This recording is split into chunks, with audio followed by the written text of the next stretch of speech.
আমরা দেখেছি যে এরকম মামলাও হয়েছে অনেক নেতাদের ভোটিং ব্যাপারে। চুরি করেছে, জি, আপনার একটা ভ্যানিটি ব্যাগ গরু চুরি করেছে, অনেক কিছুই হয়েছে। সো দিস আর জি, নট আমরা অ্যাকসেপ্টেড। আসলে সেই যে মামলাগুলো হয়েছিল সেই মামলাগুলো কতটা বেশি যৌক্তিক ছিল সে বিষয় নিয়ে আলোচনা করব এবং একই সঙ্গে জেনারেল মঈন এবং তার পরিবারের সদস্যদের বিরুদ্ধে দুর্নীতির অভিযোগ উঠেছিল সে বিষয়ে তার মতামত রয়েছে এই সাক্ষাৎকারে। আমরা সেই বিষয় নিয়ে কথা বলবো একটা ছোট্ট বিরতি থেকে ফিরে এসে। দর্শক, আমরা যাচ্ছি ছোট্ট একটা বিরতি থেকে ফিরে আসার পর আমরা এই বিষয়ে আলোচনা করব এবং একই সঙ্গে প্রবাসীরা কি ভাবছেন এই বিষয়ে সেটি আপনাদেরকে দেখানোর চেষ্টা করব। এরপর আমাদের অন্য অন্য যে বিষয়ের কথা বলেছিলাম আপনাদের সেই বিষয়ে একটু আলোচনা হবে। দর্শক, আমরা যাচ্ছি ছোট্ট একটা বিরতিতে।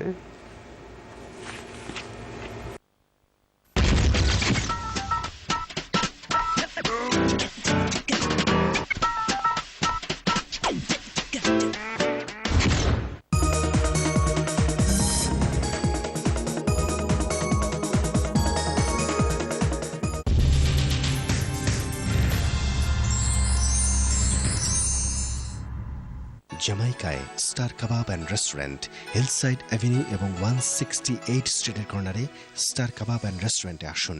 প্রতিদিন সকাল 9টা থেকে রাত 2টা পর্যন্ত খোলা।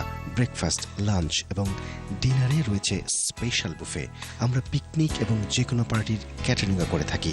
Star kebab and Restaurant, 16821 Hillside Avenue, Jamaica, New York. 7185260400, 3473370134। Richmond Hill Jame Masjid and Islamic centre পরিপূর্ণ নির্মাণের জন্য অনুদান সংগ্রহের লক্ষ্যে অনুষ্ঠিত হবে ফান্ড রেজিং ডিনার। 21 জুন শনিবার সন্ধ্যা 6:30। ফান্ড রেজিং ডিনারে বক্তব্য রাখবেন বিভিন্ন মসজিদের ইমামগণ। মসজিদের স্থানটি ক্রয় করতে $445,000 কার্যে হাসানা ও অনুদান প্রয়োজন। অনুদান পাঠিয়ে বিশেষ সওয়াব হাসিল করুন। অনুদান পাঠানোর ঠিকানা Richmond Hill Jame Masjid and Islamic Center, 12509 Jamaica Avenue, Richmond Hill, New York 11418, অথবা টিডি ব্যাংক অ্যাকাউন্ট নাম্বার 4305188678।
দর্শক, আবারও আমন্ত্রণ জানাচ্ছি। আপনাদের সাথে আছি আমি তাওহিদুল ইসলাম। দেখছেন এই সপ্তাহ অনুষ্ঠান সিনে বাংলাতে।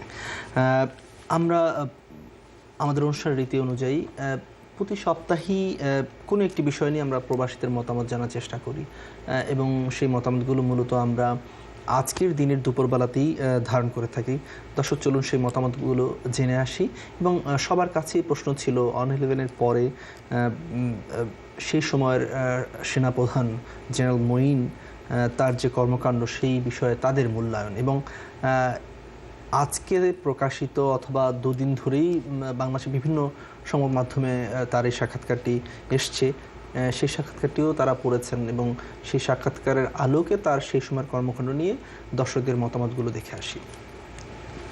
সদ্য প্রকাশিত তার ইন্টারভিউটা পড়েছি, কিন্তু উনি অনেক কিছু ফ্যাব্রিকেট করছে আমার মনে হয় আর কি, যে হাইড করছে অনেক কিছু। একজন সেনা প্রধান হিসাবে তখন সে যে তার যে ক্ষমতা ছিল না, যেটা সে অস্বীকার করে গেছে বারবার, আমি না সে করেছে, এটা বিশ্বাসযোগ্য হয় না আর কি। অবশ্যই সেনাপ্রধান হিসাবে তার অবশ্য দেখেন যে এই সেনাপতিদের নিয়ে অনেক কথাই আছে, অনেক দেশের সেনাপতি বিশ্বাসঘাতক করে থাকে রাষ্ট্রের প্রতি, রাষ্ট্রপ্রধানদের প্রতি। আমার তো মনে হয় সেও ভিন্ন না আর কি।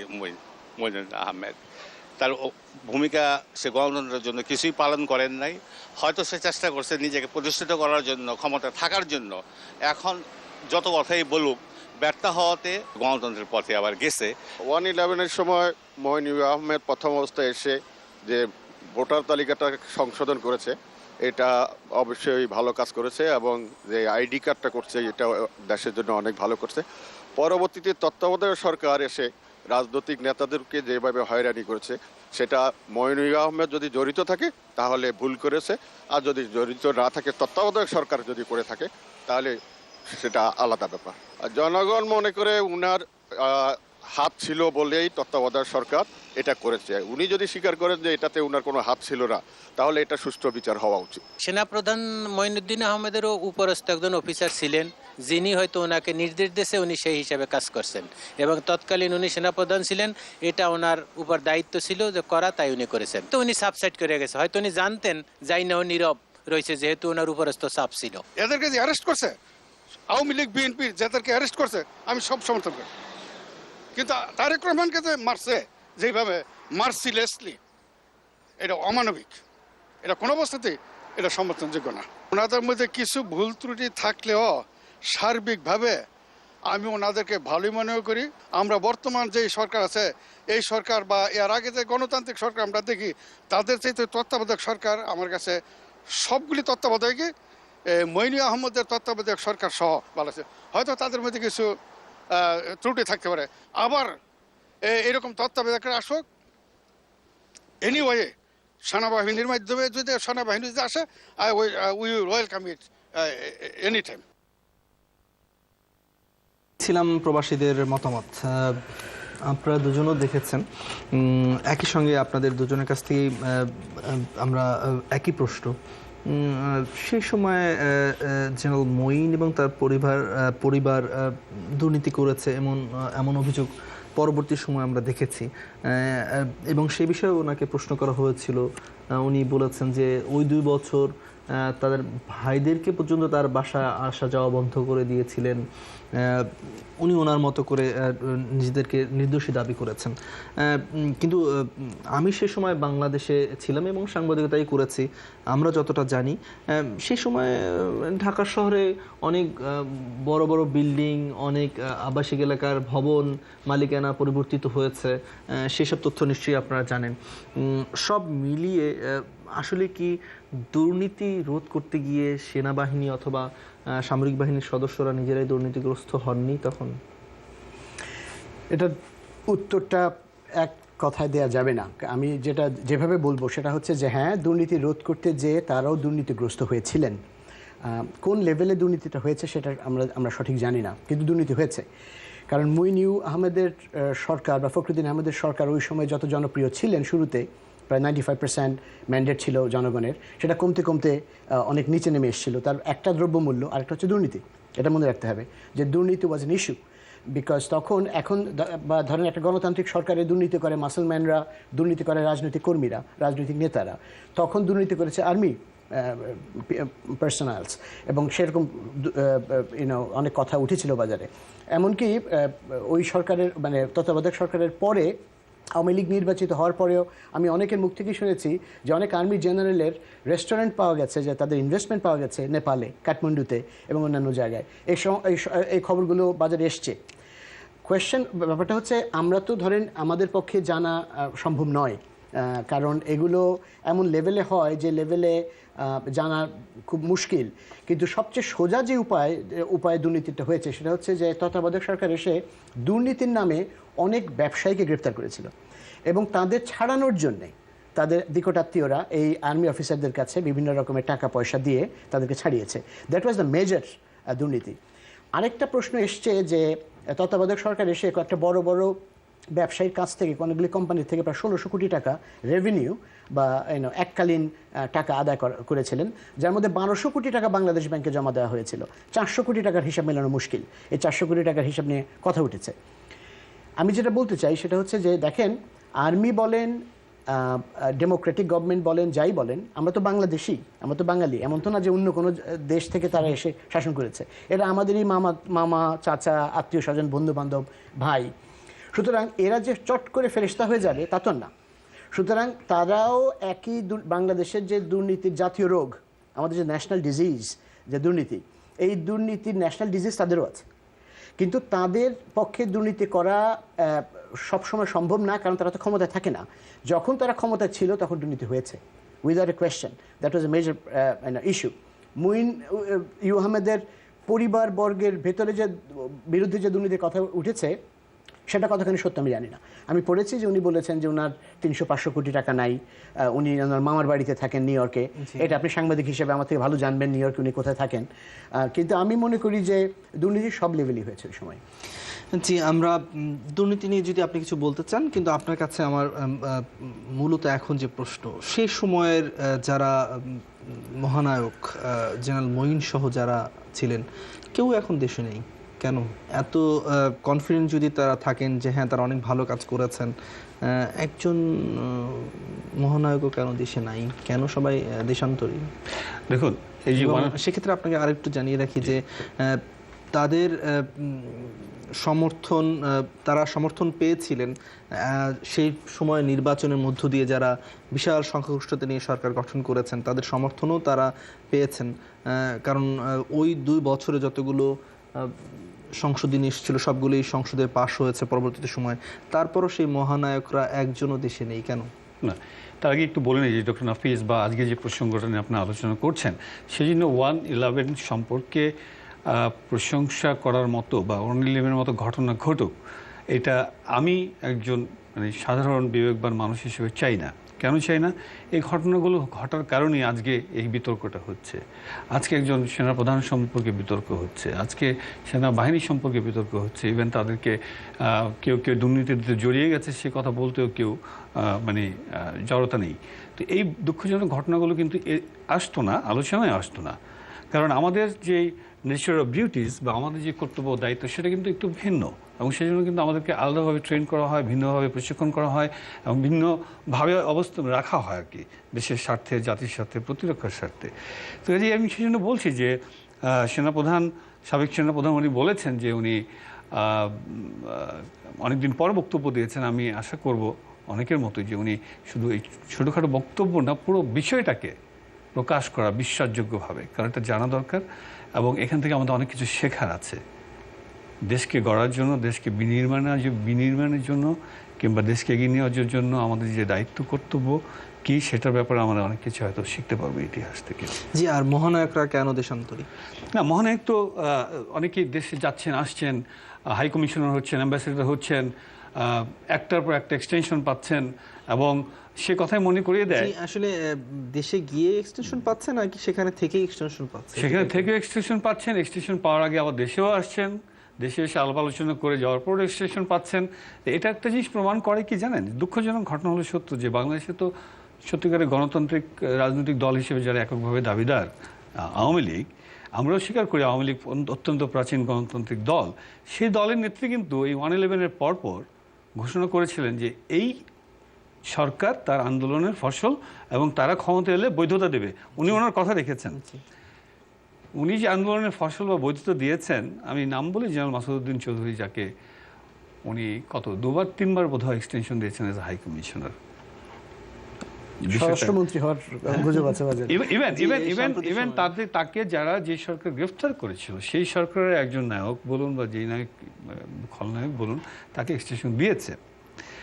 আরেকটা বিষয় আমি বলবো যে আমি বিনয়ের সাথেই অনুরোধ করব যে উনি ইতিহাসগুলো যদি যারা ইতিহাসে জড়িত ছিল ইতিহাসগুলো লিপিবদ্ধ করা উচিত, যে শেষ পর্যন্ত ওনারা কেন পারলেন না, এবং যখন ওনারা পারছেন না যখন ওনারা সেফ এক্সিট খুঁজছেন, তখন একজন ব্রিগেডিয়ার জেনারেল পদবীর কর্মকর্তা যিনিও এখন এই যুক্তরাষ্ট্রে আছেন, উনি বেগম খালেদা জিয়ার কাছে কি প্রস্তাব নিয়ে গিয়েছিলেন যে আমি নির্বাচনের ব্যবস্থা করে দিবে, বিনিময়ে তাদের সেফ এক্সিট দেওয়া হবে। বিএনপি নেত্রী বেগম খালেদা জিয়া কেন সেটা প্রত্যাখ্যান করেছিলেন, পরে উনি কি মন্তব্য করেছিলেন সেটাও ইতিহাসে আসলে খুশি হব যে উনি বলেছিলেন যে সেনাবাহিনীকে তার প্রয়াত স্বামী শহীদ রাষ্ট্রপতি জিয়াউর রহমান নিজের আবেগ, অনুভূতি, ভালোবাসা দিয়ে গড়ে তুলেছে, সেই সেনাবাহিনীকে অন্তপক্ষে রাজনীতির হাতিয়ার হিসেবে উনি ব্যবহার করবেন না। উনি প্রত্যাখ্যান করেছিলেন। যে ব্রিগেডিয়ার জেনারেল গিয়েছিলেন উনিও যুক্তরাষ্ট্রে বসবাস করছেন। আমি তাই বলছি ইতিহাসগুলি আসুক ধারাবাহিকভাবে, বাংলার জনগণ জানতে পারবে গণতন্ত্রের প্রতি কোন কোন রাজনৈতিক নেতাদের সত্যিকার অর্থে শ্রদ্ধাবোধ ছিল বা আছে বা থাকবে। সো এই ঘটনাগুলো অনেক বিস্তারিত, এটা এই স্বল্প পরিসরে জি, আমরা শেষ আমরা করা আমরা যাবে না। আমরা আশা করি যে জেনারেল মঈন আপনি যেমনটা বলছিলেন যে বিশ্বাসযোগ্যভাবে ইতিহাস তুলে ধরবে, আমি আপনার সঙ্গে একমত না। বিশ্বাসযোগ্যভাবে মিথ্যে কথাও তুলে ধরা যায়, যায়। বরং সত্য কথা বললে আমরা আশা করি, আমরা আশা করি। আমরা আশা করি উনি সত্য বলবেন, কারণ দেশের কল্যাণে, জাতির কল্যাণে তার কাছ থেকে আসলে সবাই জানতে চায় যে সে সময় কি হয়েছিলেন। তিনি যেমনটা বলছেন তিনি জানতেন না, তাহলে কে জানতো সে বিষয়টি পরিষ্কার হওয়া উচিত। Right. ডাক্তার নাফিস, আপনি যদি আমাদের একটু বলেন, যেমন সালাউদ্দিন চৌধুরী উনি দুজনের কথা বলেছেন, আরো দুজন রয়েছে, তাদের তারা সহ সবাই মূলত দেশান্তরী কেন? আপনার কি মতামত? এরপরে আমরা অন্য আলোচনার বিষয়ে যাব। দেশান্তরী কারণ হচ্ছে, দেখেন আওয়ামী লীগের মধ্যে প্রথম কথা হচ্ছে তারা কি আন্ডারস্ট্যান্ডিংয়ে এই নির্বাচনটা দিয়েছিল সেটা তো আমরা জানি না।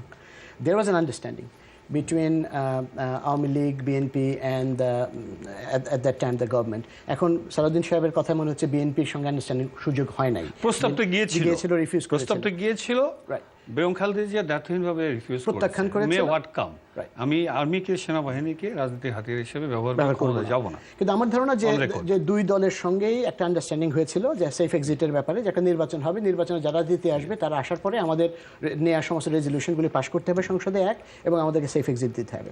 কিন্তু ব্যাপার যেটা হয়েছে যে দেখেন, যেই হুএভার গোজ টু একটা কথা আছে না, যেই সিংহ যা সে রাবণ হয়। Right. সো যখনই আওয়ামী লীগ ক্ষমতায় আসলো বা বিএনপিও যদি আসতো, যেই আসতো, তখন ধরেন তাদের মধ্যে একটা কনফিডেন্স ডেভেলপ করে যায় এবং পুরনো শক্তিশালী লোককে কে মনে রাখে। সুতরাং তাদের মধ্যে ভয় আছে যে আলটিমেটলি আওয়ামী লীগের একটা ফ্যাকশন, কারণ এই নেতাদের অনেকেই তো নির্যাতিত হয়েছে ওই সময়। এই যারা নির্যাতিত হয়েছে তারা তখন হয়তো কুমন্ত্রণা দিতেও পারে প্রধানমন্ত্রীকে, যাদেরকে বিচারের আওতায় আনেন, এবং এই বিচারের আওতায় আমরা আনার দেখেছি যে সংসদীয় কমিটি তাদেরকে সবাইকে যেতে বলেছিলেন, তিনজনকে Right. দেশে Right. না, এটা সবাইকে না, এখানে একটা বিচ্ছিন্ন ঘটনা। সেগুলো জেনারেল মঈনুল আহমেদ এবং ডক্টর ফখরুদ্দিনকে ঢাকা বিশ্ববিদ্যালয়ের একটা ঘটনার পরিপ্রেক্ষিতে বোধহয় ওনাদের ডেকেছিলেন হ্যাঁ, ডেকেছিলেন। একটি, কিন্তু ওই ঢাকা বিশ্ববিদ্যালয়ের ঘটনা হচ্ছে অনেক গুরুতর অপরাধ, ভুল কাজ বা ইয়ে তারপরেও হয়েছে, তারা তার জানতো। জন্য কিন্তু ডাকা হয়নি। জেনারেল মঈনুল আহমেদ কিন্তু রিটায়ারমেন্টের পরে এই গত আওয়ামী লীগ সরকার ক্ষমতায় আসার পর অনেক দিন বাংলাদেশে ছিলেন, অনেক দিন ছিলেন। জেনারেল এটিএম আমিন অনেক দিন বাংলাদেশে ছিলেন, সার্ভিসেও ছিলেন, ঠিক আছে, আনসারে ছিলেন, ডিজি আনসার হিসেবে সর্বশেষ পর্যন্ত উনি অবসরে গিয়েছেন। দেন শুধু ব্রিগেডিয়ার জেনারেল বাড়ি এখানে ছিলেন ডিফেন্স অ্যাডভাইজার হিসেবে ওয়াশিংটনে, অস্ট্রেলিয়া ছিলেন। উনি এখান থেকেই আর দেশে ফেরত যাননি, ব্রিগেডিয়ার জেনারেল বাড়ি হিসেবে কথা বলছি। আর মাসুদ সাহেব তো অস্ট্রেলিয়াতে চলে গেছেন এবং ইউনো দ্য হিস্ট্রি, যে একের পর এক স্টেশন পেয়েছেন। তো কাজেই আপনি অন্যায় করে যদি কেউ, আমি যদি মনে করি যে এখানে অন্যায় হয়েছিল, সেই অন্যায়ের কি শাস্তি বিধান হয়েছে? হয়নি, তাহলে অন্যায় তো আসবেই। It will repeat, the history will repeat in the same way. So সরকার কি করেছে 2009 থেকে 2013 সালের যে সরকার ছিল, ওনাদের নেত্রীরাও কিন্তু অনেক নির্যাতিত হয়েছিল। আপনারা ভিডিও দেখেছেন, অডিও শুনেছেন। মরহুম আব্দুল জলিল সাহেব, আল্লাহ তাকে বেস্ট নসিব করি, উনি তো কান্না জড়িত কণ্ঠে সংসদে আত্মচিৎকার করে বলেছিলেন যে শেষ বয়সে একটা উনি বিচার দেখেছেন। ওনার দল তো কর্ণপাত করেনি। তো এইভাবে চলতে থাকলে যে আমার স্বার্থ যেটা হবে সেটা ভালো, ওনার ছেলে কানা, তাহলে কিন্তু হবে না। এবং এই ভয়ে ওনারা আসেননি। আপনার প্রশ্নের উত্তর হচ্ছে সাদুল সাহেব যেটা বললেন, যে মরহুম জলিল সাহেবের চিৎকার বা কান্নাকাটি বা অন্যান্য শেখ সেলিম, তারপরে বিএনপিরও বেশ কয়েকজন আছেন, তারেক জিয়া তো ডিরেক্টলি ইনভলভ, মানে ভুক্তভোগী। সুতরাং সবার যে একটা ক্ষোভ, এই ক্ষোভের শিকার হওয়ার জন্য ওনারা বাংলাদেশে আসবেন কেন? খুবই স্বাভাবিক। জি, আমরা দর্শক যেমনটা কথা দিয়েছিলাম, আমরা অন্য একটু বিষয়ে আলোচনা করব। প্রথমেই সালাউদ্দিন চৌধুরী, আপনি যদি আমাদের বলেন, সিলেটে আমরা দেখলাম, নিশ্চয়ই আপনি জানেন, আমি আর প্রশ্ন দীর্ঘায়িত করছি না, সিলেটের বিষয় নিয়ে আপনার মতামত কি? একটা বিস্মিত হওয়ার মতো ঘটনা, গভীর উদ্বেগের ঘটনা, এবং ডেফিনেটলি এটা আমাদের সবাইকে উদ্বিগ্ন করেছে। কারণ হলো, তবে ইন্টারেস্টিং পার্ট হলো যে ঘটনাটা ঘটেছে আমাদের উত্তর পূর্ব অঞ্চলে, হবিগঞ্জে চুনারুঘাট উপজেলার সাতছড়ি একটা ন্যাশনাল গার্ডেনে, যেটা সরকারি জাতীয় উদ্যান। এখানে লোকজন থাকে, পর্যটক যায়, কেয়ারটেকার আছে, সব কিছু আছে, এবং সেটা বোধহয় ত্রিপুরা সীমান্ত থেকে কয়েক কিলোমিটার দূরে, ঠিক আছে। তো ওখানে এমন এক সময় যে এটা উদ্ঘাটিত হলো, যখন ভারতের প্রধানমন্ত্রী নরেন্দ্র মোদী মাত্র 10 দিন হলো মসনদে গিয়েছেন, এবং এলিট ফোর্স সম্পর্কে কিছুদিন আগে এই নিউ ইয়র্ক বেসড একটা হিউম্যান রাইটস ওয়াচ পত্রিকা ডেথ স্কোয়াড হিসেবে অভিহিত করেছিল। ঠিক তারপর পরে কিন্তু এই আবিষ্কারটা এবং ঘটেছে। তারা হিউম্যান রাইটস এটাও বলেছে যে এটা যদি সংশোধন করা না হয়, একটা সময়সীমা বেঁধে দিয়ে, তাহলে তারা ইন্টারন্যাশনালি যে দাতা গোষ্ঠী রয়েছে তাদেরকে তারা আহ্বান জানাবে যাতে আর সাহায্য সহযোগিতা না পাঠানো, সেটা একটা বিষয় আছে। তো এই ঘটনাটা ঘটেছে ঠিক তার পরপরই, এবং এখানে এক পক্ষ বলছে যে এলিট ফোর্সের ভাবমূর্তি পুনরুদ্ধারের জন্য, আরেক পক্ষ বলছে যে এটা খুবই গুরুত্বপূর্ণ কাজ করছে, তারা খুব ভালো কাজ করছে। সবচেয়ে গুরুত্বপূর্ণ যে বিষয়টা হচ্ছে যে আপনার রিসেন্টলি ভারত কিন্তু সবচেয়ে বেশি উদ্বিগ্ন থাকে তাদের বিচ্ছিন্নতাবাদী গ্রুপদেরকে নিয়ে। কারণ আমি ভারতে ছিলাম দীর্ঘদিন, তামিলনাড়ুতে, সাউথ ইন্ডিয়াতে। আপনি বিশ্বাস করবেন না, বাংলাদেশে আমরা সবাই দেখতে একরকম, একই ভাষায় কথা বলি, সব কিছু বুঝি। আপনি ওয়েস্ট বেঙ্গলের লোক, ওয়েস্ট বেঙ্গলের সাথে সাউথ ইন্ডিয়া কিংবা আপনি মধ্যপ্রদেশ বা এই বিভিন্ন জায়গায় বলেন, কোনো মিল নেই কৃষ্টিতে, কালচারে, ল্যাঙ্গুয়েজে, দেখতে, শুনতে। কাজেই সব জায়গায় কিন্তু তারা উদ্বিগ্ন থাকে কখন এই প্রদেশটা আলাদা হয়ে যায়, কারণ সবার ভিতরে কিন্তু একটা স্বাধীনতার মনোভাব কাজ করে। তো সেখানে এই এই যে কি বলে সাতছড়ি উদ্যানের যে ঘটনাটা, এটা জানার পরে কিন্তু খুব অবাক বিষয় আমি অবলোকন করেছি যে ভারতীয় কর্তৃপক্ষ কিন্তু এমন উচ্চ করেনি ঘটনাটা নিয়ে। তো এটা ইকুয়েশন করতে গেলে এখানে অনেকগুলো ডিনামিক্স কাজ করে। আমি তারপর স্তম্ভিত হলাম যে ভারত থেকে প্রকাশিত একটি পত্রিকা দৈনিক যুগ সংখ্যা একটা চমৎকার আসছে, আপনারা পড়েছেন কিনা জানি না, এখানে লেখা আছে সাতছড়ি অস্ত্রকাণ্ড, হাসিনার কুটো কৌশল, র্যাবের নাটক। এই যে আপনার ভারত থেকে, আসাম থেকে পত্রিকাটা বের হয়েছে এই কিছুদিন আগে। তখন এই হাজারো প্রশ্নের মধ্যে যারা বিশ্লেষণ করে, এটা অনেক বিশ্লেষণের দাবি রাখে, সেখানে আমিও বলতে চাচ্ছি যে বিগত কংগ্রেস সরকারের সাথে আওয়ামী লীগের একটা ভালো সম্পর্ক ছিল, এবং এতটাই ভালো সম্পর্ক ছিল যে মোদী সরকারের বা রাজনৈতিক নেতাদের মাঝে একটা গুজব ছড়িয়েছে যে বাংলাদেশে অনেক ধনাত্ম রাজনীতিবিদ, আওয়ামী লীগপন্থী রাজনীতিবিদরা নাকি অর্থ দিয়েও সাহায্য করেছে কংগ্রেসের নির্বাচনে। গুজব হতে পারে। তো কাজে এটা তো বর্তমান মোদী সরকার খুব একটা পছন্দ করবে না, কিন্তু it's a very smart move. আমি জানি না এটা নাটক কিনা, এই তথ্য সত্য অনুযায়ী যদি তাই হয় আমি বলবো ইটস এ ভেরি স্মার্ট নাটক যেটা অ্যারেঞ্জ করেছে, যে মোদী সরকারকে বোঝাতে চাচ্ছে দেখো তোমার কয়েক কিলোমিটারের মধ্যেই কিন্তু এখানে বাংকার, অস্ত্র, কাজেই তোমার নর্থ ইস্টার্ন ফ্রন্ট কিন্তু বিচ্ছিন্ন হয়ে যাবে। So we are here to stop it, আমরা কিন্তু বের করেছি। এটা একটা মনস্তাত্ত্বিক বিষয় হতে পারে। আমি যাচ্ছি না কোনো কনক্লুশনে। মোস্ট ইম্পর্টেন্ট থিং হলো, প্রশ্নটা হলো যা কিছুই ঘটুক, 9টা বাংকার তৈরি করা আছে ওখানে। আপনার প্রায় কত 222টা আপনার রকেট লঞ্চ, কি বলে 7টা, হ্যাঁ 4 মিলিমিটার রকেট শেলস পাওয়া গেছে, রকেট লঞ্চারের চার্জার পাওয়া গেছে, 12,000-এর উপরের গুলি পাওয়া গেছে। এটা আমার দেশের মধ্যে অবস্থান করবে, তাহলে আমাদের নিরাপত্তা কোথায় গিয়ে দাঁড়ালো? এবং যেখানে ভারত প্রায়ই অভিযোগ করে আসছিল যে বাংলাদেশে তাদের দেশের বিচ্ছিন্নতাবাদীরা অবস্থান করেন, সেক্ষেত্রে যদি আমরা ধরে নেই যে সত্যি যদি এরকম একটি অবস্থান আগেই ছিল, যেটি হয়তো সরকার হঠাৎ করেই জানতে পেরেছে, সরকার অভিযানে গেছে, আপনি কি মনে করেন যে আমাদের দেশের স্বার্থে সেই অভিযানটি অনেক বেশি নীরবেই হওয়া উচিত ছিল, যেখানে অন্ততপক্ষে এই ধরনের অভিযোগ অনেকটা এড়ানো যেত? কয়েকটি ব্যাপার, আমি ওনার বিশ্লেষণটা আমি পছন্দ করেছি, কারণ একই বিশ্লেষণ আমি 2 সপ্তাহ আগে আপনাকে দিয়েছিলাম, যে সেম বিশ্লেষণ, যে যেহেতু মোদী সরকারের সঙ্গে আওয়ামী লীগ সরকার একটা টানে পড়েনের সম্পর্ক, এবং তাতে মোদী সরকারের কাছে পপুলার হওয়ার জন্য এটা একটা স্ট্যান্ড। কারণ আপনার মনে আছে রঞ্জিত দেব বর্মা, যে ত্রিপুরার বিচ্ছিন্নতাবাদীদের যে প্রেসিডেন্ট, চেয়ারম্যান, তাকে 2012-তে বাংলাদেশ সরকার আপনার আগরতলা দিয়ে এসছে পুশব্যাক, এবং এটা কোনো ইন্টারন্যাশনাল আপনার এক্সচেঞ্জ ইসের মধ্যে পড়ে কিনা, ক্রিমিনাল এক্সচেঞ্জ প্রোগ্রামের মধ্যে পড়ে কিনা আমি জানি না, কিন্তু দিয়ে এসছে। তারপরে এটা বের করার উদ্দেশ্য একটাই, যে মোদী সরকারের কাছে দেখানো যে without us it will be difficult, কারণ 3 মাইলের মধ্যেই বর্ডারের তোমাদের এরকম বাংকার টাঙ্কার আছে বিচ্ছিন্নতাবাদী ত্রিপুরার, সো ইউ নিড আস। আরেকটা জিনিসও দেখানো, যে সময়টা যে আপনি দেখেন 12-13 বছর আগে বাংকারগুলো তৈরি করা হয়েছে, তার মানে কোন সরকারের সময় করা হয়েছে? বিএনপি সরকারের সময়। সো বিএনপির সঙ্গে যদি তোমরা থাকো তাহলে এরকম বাংকার তৈরি হবে, আর আমাদের সঙ্গে যদি থাকো এরকম বাংকারগুলো উদ্ঘাটিত হবে, এই মেসেজটা পাঠানো। এবং এটা আমরাও বুঝেছি, মোদী সরকারও বুঝেছে, আওয়ামী লীগও জানে, বাট দ্য বাংকারের existence a fact. There was bunker. That's a matter of concern. Then maybe, yes, that's a matter of concern. এই আলোচনাটা আমরা আগেও করেছি, যে আমার কাছে এই জিনিসটা কোনো সময় ভালো লাগেনি, যে 10টা অস্ত্র বলেন, বাংকার বলেন, বা বাংলাদেশে উলফার 5-7 জন, 10 জন 20 জন নেতা বলেন, বিচ্ছিন্নতাবাদী নেতাদেরকে বাংলাদেশে ঠাঁই দেওয়ার কোনো প্রয়োজন নেই। না, বাংলাদেশ তো চারণভূমি হতে পারে না, হতে পারে না, হওয়া উচিত হবে না, হওয়া উচিত হবে না। এবং দ্যাট ওয়াজ রং। যে সরকারের সময় যে ডিসিশনটাই নেওয়া হয়েছিল, পলিটিক্যাল ডিসিশন, ইট ওয়াজ এ রং ডিসিশন।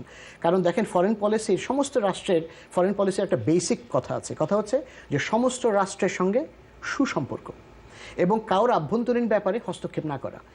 আপনার দেশে বিচ্ছিন্নতাবাদী সেই দেশের আভ্যন্তরীণ সমস্যা, সেই আভ্যন্তরীণ সমস্যা। এটা আজকে নূর হোসেন যেরকম কলকাতাতে গেছে, এখন নূর হোসেনকে যদি ভারত সরকার ফেরত না দেয়, আমরা যেমন অফেন্ডেড হব, সেরকম অনুপ চেটিয়াকেও যদি আপনারা ফেরত না দেন, ভারত অফেন্ডেড হবে। এটা এটা প্রিটি মাচ ইকুয়াল। এবং এই জিনিসগুলো বাংলাদেশ সরকারের প্রথম থেকে লক্ষ্য করা উচিত ছিল। আমি দলে যাব না, আওয়ামী লীগ বিএনপিতে যাব না, কিন্তু ব্যাপারটা পরিষ্কার যে বিএনপির সময়ে এই ভারতের বিচ্ছিন্নতাবাদী আন্দোলনের নেতারা বাংলাদেশে ঠাঁই পেয়েছিল।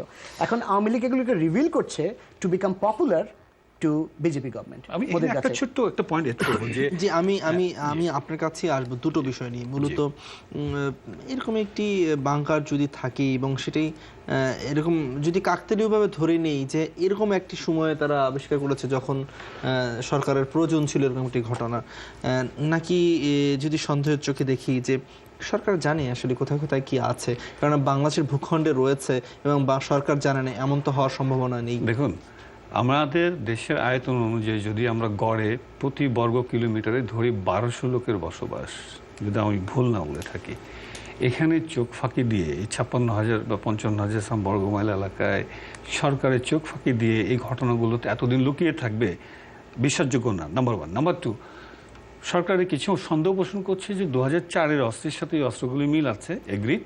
কেউ আবার বলছে না নিশ্চিত এটা মিল আছে, এগ্রিড। তো 2004-এর অস্ত্র মামলার সাথে বা অস্ত্র চালানের সাথে অনেকগুলো উচ্চপদস্থ কর্মকর্তা, সামরিক বেসামরিক মন্ত্রীদেরকেও জেরা করে তদন্ত করে ফাঁসি রায় দিয়ে দিয়েছে। তো এইগুলো যে ছিল, এগুলো বের করতে পারলো না। কোশ্চেন কামস যে যাদের ফাঁসি রায় দিয়ে দেওয়া হয়েছে কিন্তু এইগুলো ছিল, ওনাদের মুখ থেকে বের করতে পারেনি, ওনাদের মুখ থেকে বের হয়নি এটা। তাহলে এই অস্ত্রগুলি বাদ দেন, ঠিক আছে কে করেছে না করে, এই অস্ত্রগুলো যদি আসে নিশ্চয়ই আমাদের আকাশপথে আসে নাই, যদি বাংলাদেশে আসে নৌপথে হয় মংলা বন্দরে বা চিটাগং বন্দরে পড়েছে, দেন এটা ইন রুট বাই রোডে এসছে। যদি এসে থাকে, এটা কারো চোখে পড়েনি। 2004-এ যখন এসেছিল ধরা পড়েছে, কিন্তু তৎকালীন সরকার ধরেছে, এটা পড়েনি। তাহলে কি ভারত থেকে ক্রস বর্ডার করে এখানে এসে এগুলি জমা রেখেছে? তো এই প্রশ্নগুলি আসে, তো ব্যর্থতাটুকু কাদের? কাজে আমি তো বলি যে এত বিশাল একটা সম্ভার, অস্ত্র সম্ভার পাওয়া গেছে, সরকার গত 4, 5, 6 বছর ধরে তো ক্ষমতায় আছে, এটা বের করতে পারেনি, বা তার নিরাপত্তা তো হীনতা ভুগবো। সালাউদ্দিন চৌধুরী, আপনার কাছ থেকে আরেকটা বিষয়, মানে আমি যতটা জানি যে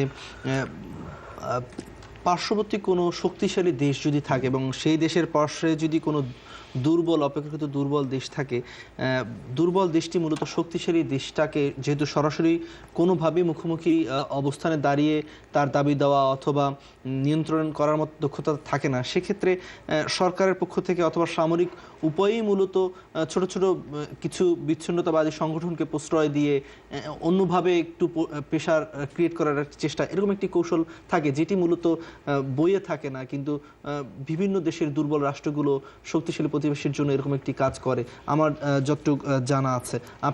আপনি কি আমাদের একটু বলবেন, যেহেতু আপনি ছিলেন বাহিনীতে, এরকম কি আসলে হয়? এগুলো আসলে সারা বিশ্বেই ছোটোখাটো হয়ে থাকে, সারা বিশ্বে হয়ে থাকে। তো যেহেতু বাংলাদেশের জনগণ খুবই শান্তিপ্রিয় জনগণ, কিন্তু আমরা চাই না যে আমাদের অঞ্চলেরটাকে কেউ এই বিচ্ছিন্নতাবাদীদের চারণভূমি হিসেবে ব্যবহার করুক, আমরা চাই না, কামনাও করি না। তবে অ্যাট দ্য সেম টাইম যদি আপনি দেখেন যে আমাদের দেশে যারা সুশীল সমাজরা এটার বিরুদ্ধে অনেক কথা বলছে, তাদের মুখ থেকে কিন্তু খুব একটা আমরা কথা শুনিনি। আমাদের পার্বত্য চট্টগ্রাম বা হিল ট্র্যাক্সে বছরের পর বছর যে অস্থিরতা, যে অস্থিতিশীল পরিস্থিতি বিরাজ করেছিল, আমাদের কত মানুষ মারা গেছে, বাঙালি পাহাড়ি অনেক ঝামেলা হয়েছে, কারা এটা উস্কে রেখেছে, কারা জিয়ে রেখেছে, কোন দেশের সাপোর্ট এরা করেছে, সেই জিনিসগুলোর ব্যাপারে কিন্তু আমাদের political, military solution is done, political সলিউশনটা কিন্তু আনতে হবে ইন্টারন্যাশনাল লেভেলে। তাহলে এখানে এই অঞ্চলে শান্তি বিরাজ করবে। এবং অবশ্যই আজ একজন বাংলাদেশি হিসেবে আমরা চাই যে আমাদের মাটি যেন কোনো সন্ত্রাসবাদীদের চারণভূমি হিসেবে ব্যবহৃত না। আমি একটা মন্তব্য করতে চাই, আমি ওনার সঙ্গে একমত। শুধু একটা কথাই বলবো যে পার্বত্য চট্টগ্রামের যে গণ্ডগোলটা, পার্বত্য চট্টগ্রামের শান্তি বাহিনী সোকল্ড, এটাকে আপনি বুঝতে হবে যে পার্বত্য চট্টগ্রামের শান্তি বাহিনী কিন্তু ভারতের জন্য থ্রেট। কারণ নর্থ ইস্ট ইন্ডিয়া, যেখানে 7টা প্রভিন্স আছে, আপনার if I am correct Meghalaya, তারপরে মিজোরাম, মণিপুর, আসাম, মিজোরাম, আসাম, ত্রিপুরা, আর হচ্ছে আরেকটা আছে অরুণাচল প্রদেশ। অরুণাচলটা পড়েছে ইয়েতে, চায়নার উপরে পাশে। একটু উপরে পাশে, 7টা মিলে তো 7 সিস্টার্স। এই এদের সঙ্গে পার্বত্য চট্টগ্রামের শান্তি বাহিনীর একসঙ্গে যোগাযোগ আছে, কারণ ওরা যেহেতু উত্তর পূর্ব ভারতে সন্ত্রাস করতে পারে না ভারতীয় বাহিনীর জন্য, তখন তারা চিটাগংয়ের পার্বত্য হিল ট্র্যাক্সের লোকজনের সাহায্য নেয়। সুতরাং এই চিটাগং হিল ট্র্যাক্সে যারা বিচ্ছিন্নতাবাদী, তারা আর মিজোরামের